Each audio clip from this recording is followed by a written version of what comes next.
You need to start doing this on every single project, whether or not the artist actually wants multi-tracks, because if you don't do this, it can end up screwing you later on. This seems like a gray area situation, so I wanted y'all's opinion. I just finished up a project for a client at an exceptionally cheap rate, $500 for 20 hours of tracking and mixing for 7 tracks, a deal I would never offer again. But I was running a promo deal to bring in clientele when the project began. About a month later, he comes back requesting isolated tracks for the entire project so he can send it somewhere else to get remixed. I told him I'd be happy to accommodate, but we need some more money for extra time spent getting those together. Quoted him $45, which I thought was pretty reasonable for around 2 hours of work. He comes back saying those tracks belong to him and he shouldn't have to spend more than $20 to $25 to get them. How would you respond? Am I the a-hole for standing firm? Edit. It's worth mentioning that now I also work a standard 40-hour-a-week job. Part of the reason I'm putting extra value on my time, because it will have to be done in my free time outside of work. So I will tell you how I would respond to this problem, but first I want to point out some of the red flags that I see in this post so that hopefully I can help you producers and engineers avoid dealing with problems like this in your own career. And while I'm kind of picking on this one Reddit post, the whole client wants stems, I don't want to give it to them debate is a huge problem in the audio engineering and producing world. And honestly, I think there are ways to just avoid it altogether. So let's dive right in. Red flag number 1 that I see is really a communication problem. And it's about money, which is the worst part of the music business. But right here, I want to point out a key word, I was running a promo deal to bring in clientele when the project began. So this is a deal that this engineer or producer actually offered up on their own. The artist wasn't being cheap. So the wording in the post about it being an exceptionally cheap price, but then they came back later asking for more stuff, isn't really totally fair. If you're gonna offer a discount and a deal like this, then yeah, it sucks to work that hard for not that much money, but your reputation as a producer or as an engineer is tied into your work ethic, it's tied into your communication style, it's tied into how good your music actually sounds. So whether or not you got paid enough for a project, I think you have to kind of put that in the back of your mind and forget about it and just focus on what's going on in front of you. So yeah, the deal sucked, you should never offer it again, but at the end of the day, it was your deal. It's also worth mentioning to me that yeah, now you work a job and that's why you're putting extra value on your time, but that's not really anyone else's problem or fault. You know, when it comes to the music business, sometimes you have a job and you work in the business. But if you say, hey, sorry, I didn't turn in this file because I was at my real job and I didn't get to finish it as quickly as I said I would, that doesn't matter to the artist that's paying you to make the file. They're just paying you to do that work. And at the same time, right here, you're putting extra value on someone else because you don't want to use your free time outside of work to work on music. So yeah, if that's what your mindset is, then you're gonna have that 40-hour-a-week job.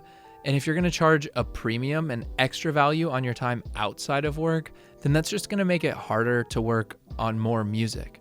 So yeah, it sucks that you have to basically get off work and then go work on music, but passing the cost of that onto the client isn't really necessarily something that I would suggest, because you're gonna end up pricing yourself out of doing more projects, and then that 40-hour-a-week job is just gonna be your job. So how do we solve this communication/money problem?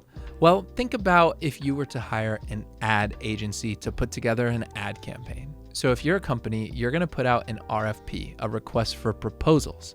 And then the ad agencies are going to put together quotes and they're gonna send them to you. And the quote that you like, you're gonna draft up a contract. And then that contract is gonna get signed by you and by the ad agency. And a huge part of that contract is something that is called deliverables. And deliverables are exactly what they sound like. It is what is being delivered in exchange for money. So you wouldn't just say ad campaign. You would say 4 social media ads, 1 Dropbox link with all the ad files.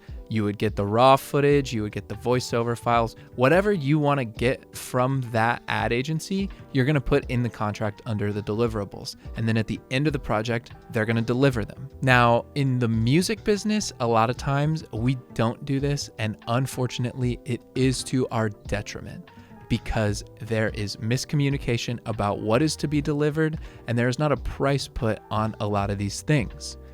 So you did the 20 hours of tracking and the 7 mixes for $500. That was the agreed upon price. But nobody discussed what it would cost to get multi-tracks to the artist. However, multi-tracks is one of the #1 most requested add-ons when you do recording. So they should know what it's going to cost before they pay you that $500. It's like when you go to a restaurant, the menu has prices. So yeah, your meal costs $32. At the end of the night, if they ask you if you want a coffee and you say yes, well, coffee was on the menu, so you know it's going to be $3. The same way, you should have a PDF for all of your projects that have all the add-ons that you do. So let's say you want to do multi-tracks, you want to do remix stems, you want to do, I don't know, a TV mix, backing tracks for the band, whatever it is, have a price next to all of those and say, hey, I'm charging you $500 for this, but before we agree to do the project, just so you know, if you want any of this extra stuff, it's going to be $45 to get multis. It's going to be $150 for backing tracks, whatever it is. Clear communication so everybody knows what they're getting out of the project ahead of time is super, super, super important. 3 supers. That's how important it is. Now, alternately, instead of putting together a PDF like that, what you can do is charge an all-in price. So let's say instead of the $500, if you charged $800, but at the end you told them, hey, I'm charging $800, but you're going to get all these deliverables. You're going to get a TV mix, a backing tracks for all the songs. You're going to get remix stems. You're going to get multi-tracks, whatever it is.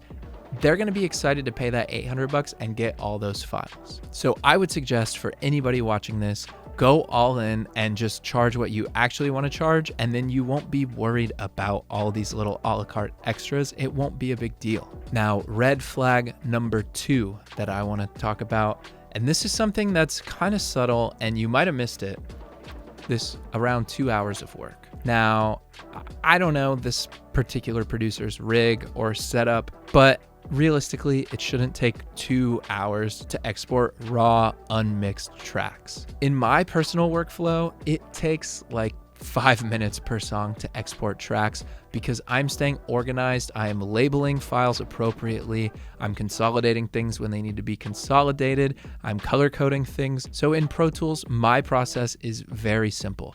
If you want multi-tracks, all I have to do is hit save as, name that session, whatever the name of the song is, plus the word multis. Then you highlight every track and you can actually hit the load track preset button and just pull up like the blank track preset. So that's going to reset all your volumes. It's going to pan everything right down the middle. It's going to take off all the plugins. You're going to have a totally raw session. Then you're just going to batch rename, add numbers to the beginning of the tracks. So then it's not just the names in alphabetical order. It's going to start with numbers. Then you highlight all the tracks, right click, and just hit bounce track. Now I have all my session files in Dropbox. So at the end of that bounce, you're going to have a folder already uploading to Dropbox with all the multi-tracks numbered in order. And you just copy that Dropbox link and send it off. It takes like 5-10 minutes max. So if you think that it's going to take you 2-ish hours to do this, realistically, it might take you more.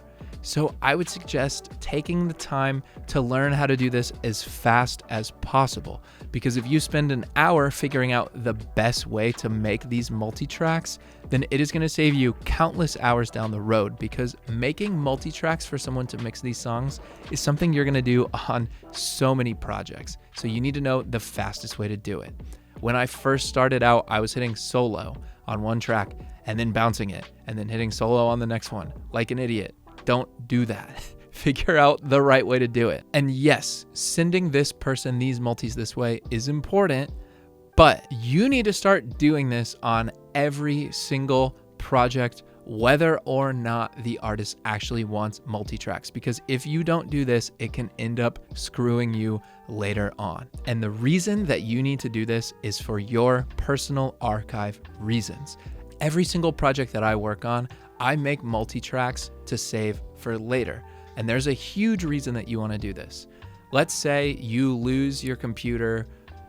Let's say your computer gets stolen. Let's say you decide that Pro Tools isn't for you anymore and you switch to Logic. Whatever it is, one day there is going to be a time where someone says, hey, do you have that song that we worked on a year ago? I really need it. I need the multi-tracks, I need the stems, whatever it is, because I have this huge opportunity. And the last thing that you want to say is, let me check. I think I have it on a hard drive somewhere. I'm not sure if it's going to open, but if it does, then I'll definitely get you that. Because if they come to you and they say, hey, Michael Bay wants to use that song that you produced in a movie, but we need to remix it for the movie, and you don't have those files anymore, A, they're going to be furious, and B, they're going to end up having to re-record the song, and your name is not going to be attached to that re-recording because they are not coming back to you if you don't have those files. And C, if you don't have those files and it was hinging on that, then they might just lose that opportunity altogether. So really, you should be making multis of every single thing that you work on and put them in a safe place online like Dropbox where they're not going anywhere. Back them up on a hard drive because you need to keep your files organized and keep them safe just in case something amazing comes up later on. And red flag number 3, possibly the most important and the biggest one, is the lack of concern for word of mouth.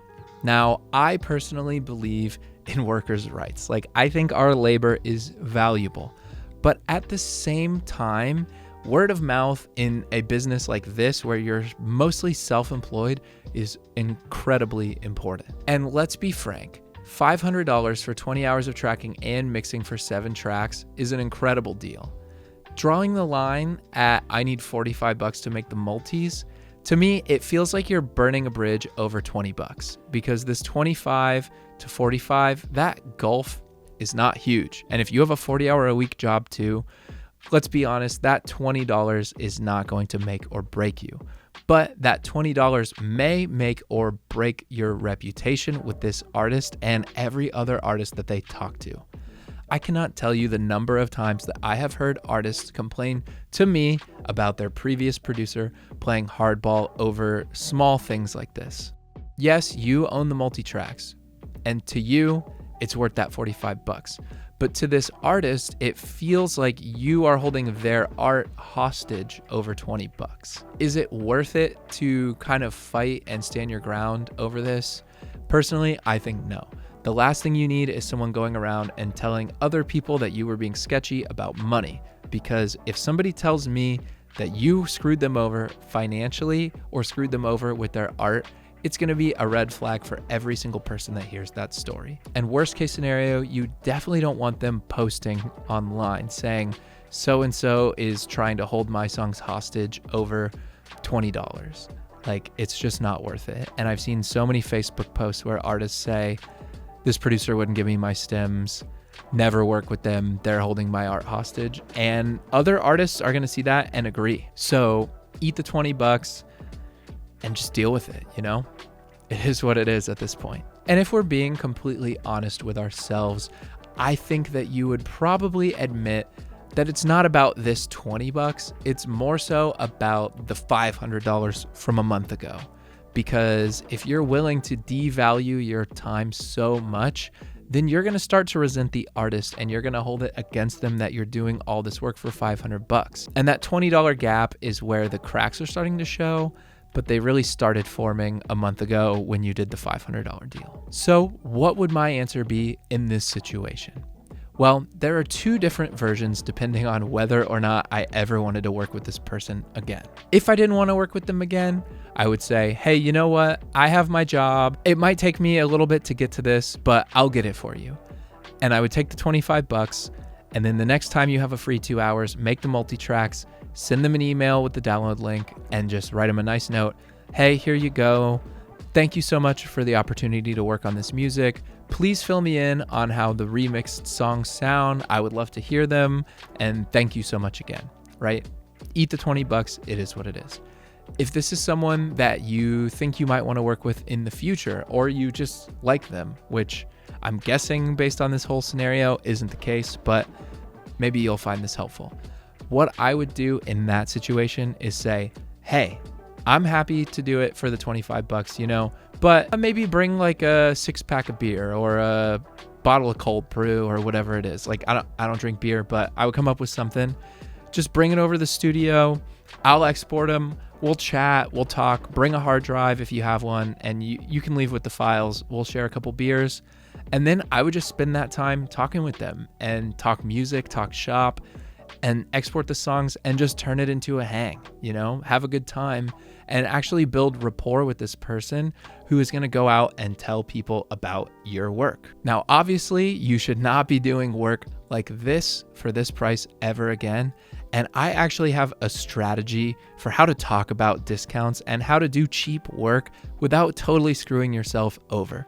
So if you feel like you need to offer discounts for recording, then this video right here is going to teach you how to do it without setting yourself up for a situation like this one. And as always, if you found this video helpful, please hit that like button and send it to a friend, because that's the #1 way that you can help the channel. Thanks, and I'll see you next Friday.